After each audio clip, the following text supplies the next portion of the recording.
কবর দেওয়ার পরে 40 কদম যখন আত্মীয়রা চলে যায়, দুজন ফেরেশতা আসবে, বসাবে।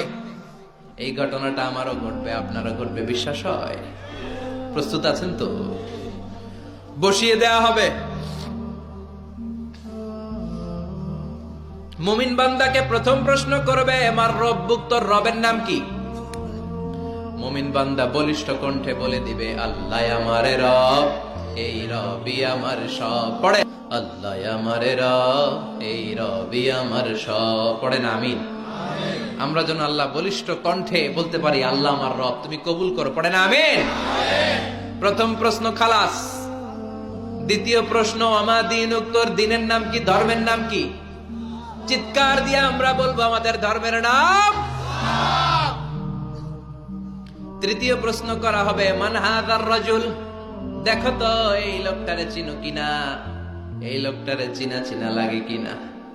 আমরা বলবো চিনি, মানি এই লোকের জন্য আমরা দুনিয়াতে সব করতে রাজি ছিলাম।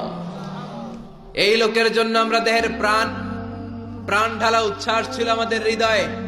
আমাদের দেহের রক্তটুকু বিলিয়ে দিতে আমরা পৃথিবীর বুকে কুণ্ঠাবোধ করি নাই। চিল্লায় বলেন ঠিক কিনা? এই নবী আমাদের পেয়ারা নবী, চাঁদের চেয়েও সুন্দর তুমি নবী আমার কামলিওয়ালা।